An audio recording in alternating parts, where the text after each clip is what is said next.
What's up, guys? Welcome back to Rise and Grind. I'm here now, 24 years old. I can't believe it. You look Insane. I It's know. like you reversed. I reversed it. Benjamin Button call me. No, I'm just kidding. 34, baby. Here we are. Happy Monday. I hope everybody's ready to kick this week's ass. We got a lot of good stuff to talk about. First thing I'll dive into on one of my topics. Yeah, go ahead. Is just right now how we're seeing a lot of jobs that are being taken by AI, and how the government more and more is going to start to push back and say, hey, people can't just have no jobs. So we're starting to see there's going to be a lot of debates around this. And so stay tuned on that, because right now there's big companies like Walmart, Fiverr, a lot of major companies, Salesforce, they're all starting to lay off a lot of their workforce because of this. Yeah. Right. So there's a lot that's changing. We're going to see a lot of debate in government around this. So it's going to be interesting. It is really interesting because I feel like this is something that we've seen coming for a while, AI, and it's been a big fear of people's too. Right. AI is going to replace our jobs and what's going to happen. And it isn't. I'm interested to see how it actually plays out, because I do feel like in some cases you need a human element. You need you want someone that with emotion exactly to empathize for you and be able to cut corners. Because the thing is, like, when you use AI, it's trained very black and white, right? So I'm thinking about a few weeks ago, that disaster I had traveling to my mom's cruise. Right. Like, if I was dealing with AI, it probably would have just shut me down immediately, instead of listening to the travel day that I had and being able to switch my flights or find my luggage or do anything like that. So I don't know. I think they would have to build in some sort of empathy into any customer service positions that they're using AI for, to keep that up. Otherwise, it's going to be really interesting to see. Agreed. What happens there. But you said that there are some different companies that are cutting jobs as well. So we're seeing Walmart is just talking about how every role is going to be reshaped by AI in Walmart, they're saying. So they're like, you getting ahead of the curve and starting to learn how to best leverage it, which obviously we've been talking about for a while. Right. You got Fiverr, who is obviously a pretty big tech company. There's Salesforce let go a ton. I don't know the exact number, but let go a ton of people. And so there's just, listen, a lot of these companies are looking at it from the perspective of like, we could save money and make more money for our shareholders that way. Right. Yeah, and that's their number one role, like, is to like build a good product, but also to make sure that you're making as much money as possible for the shareholders. It also makes me think though too, how many people work at like Walmart, let's say, right? Who you're going to have no job now. And then for the people who are being replaced by AI, what do you do to make a living? It's going to be really difficult. Right. But that's where the government, that's where like we're going to see a lot more of these government debates come into play to protect labor markets, because it's going to be a real thing. It's really interesting. Yeah. It's very scary interesting. at the same time too. Yeah. It's an evolution.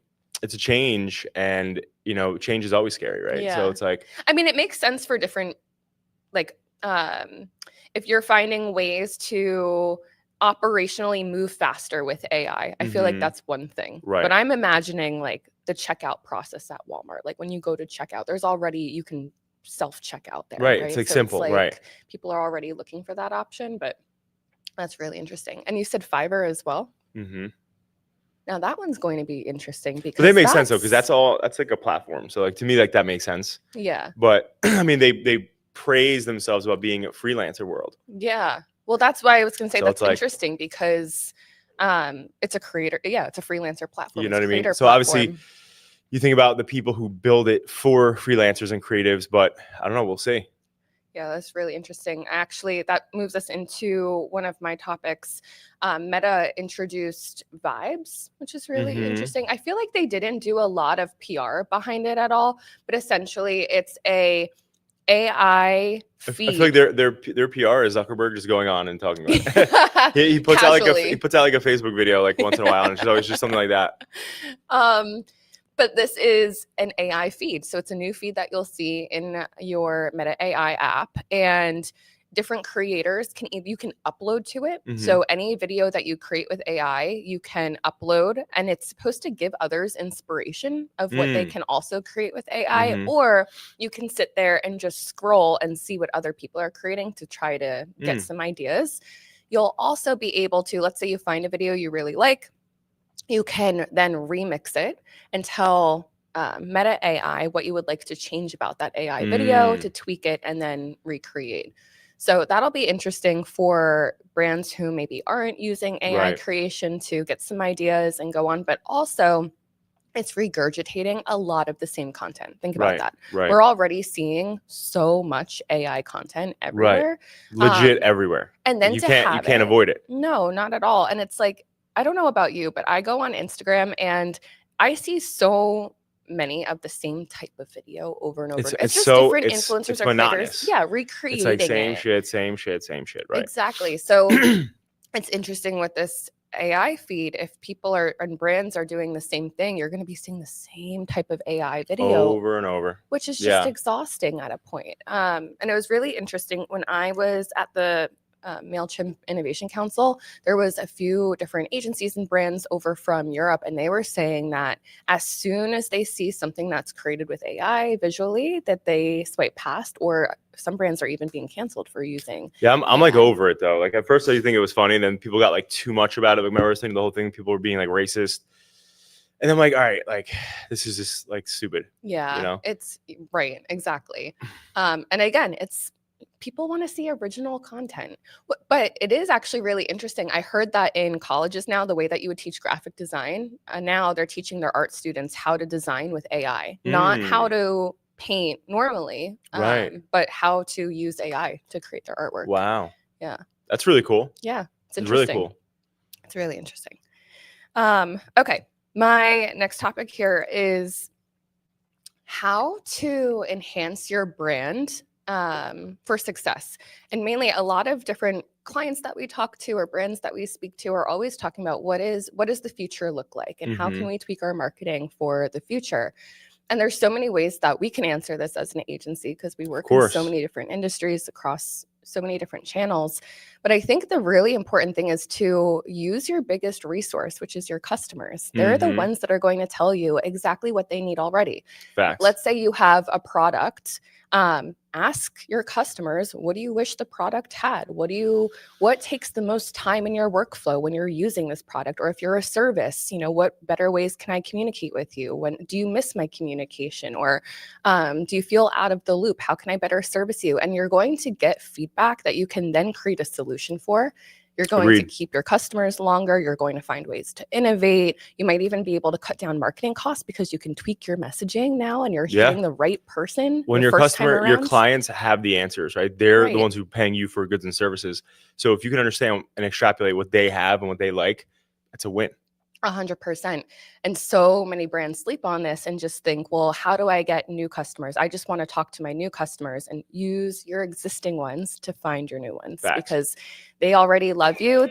You've sold them on your product or service.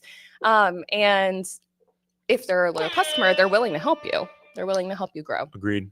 So even if you're confused about where to use AI in your business, ask your customers, where would you, because there are some brands and platforms that are pushing AI in the wrong areas, and it's deterring their customers from using them. So ask how your customer would use AI, how they would like to see you using AI, and you can find ways to innovate from there. Amen to that. Yeah. Okay. Last topic on my end. I like it. Let's hit it. Megan topics today. This one is short because we talked about it last week, which was the TikTok deal. But I actually was blown away. I saw an article over the weekend that said that TikTok's valuation was $14 billion, and I was really underwhelmed by that number. Yeah, wow. Right? But you have to remember though, they invested a shit ton of money to just build the platform up. Yeah. And who knows how much it's actually producing revenue-wise. They probably have a lot of eyeballs, and that's all their valuation is. They have tons of people on it. But they're probably not making the money that everyone thought that they were making. That was so surprising to me when I saw that number. I was like, only 14 billion. Like, that's it. Isn't that crazy? Like the world we live right now. Like, I agree with you on that. Which is it? Yeah. I agree with you on that. I mean, 14 billion is still a lot, but I guess just for a platform like TikTok, I was expecting it to be in the 3 digits of a billion, like in 100 billion or 200 billion. I would agree with that. With like just the creators and brands and ad costs. And it makes me wonder how many brands are actually advertising and dumping their money into TikTok as opposed to Meta or Google, since they tend to be a lot higher. Maybe it's not as much as we think. That's what I'm thinking. Maybe it's more organic. Yeah. Yeah. Yeah. Another thought is maybe it dropped down because a lot of uncertainty was happening over the past few months around Right. TikTok. And now that they're securing a deal, maybe it'll go Well, back and now up the again. fact that, well, remember, because before it's for 100% of the company, now it's for 80%. Yeah. So it's 14 billion, 80% of 14 billion. Yeah. So. Hey, I'll take 80% of Yeah, right. Hey, billion. Megan just said it's not a lot of money though. She's like, that's it. We need more. I was just surprised by that. I mean, TikTok is such a big platform. Yeah. It's so widely used above Everybody X, uses even it. above Facebook. You Yeah. know, people use it above Facebook. So 14 billion was really underwhelming, but they are hoping to get that order signed this week. Sick. Yeah, like it. way earlier than what they had said last week. So that would be really nice. And then hopefully we'll see the platform start to increase from there again, because 14 billion, I really do think it should be like $100 billion platform. I agree. Yeah. But they ain't there yet. No, they're not there yet. They ain't there yet. Well, TikTok is another platform content-wise that sometimes I look at videos and I'm just like, how is this in my Explore? How am I swiping? Like, how did this and get seeing here? this? Right. I know. Yeah, so I feel like they got to tweak the algorithms a little bit, but Agreed. those are all the topics I have. That's what we got, y'all. Well, happy Monday. I hope everybody crushes your week ahead. Again, we are on the precipice of Q4, so make sure you're getting after it and hit those goals this year, guys. Happy Monday. We'll see you back next week.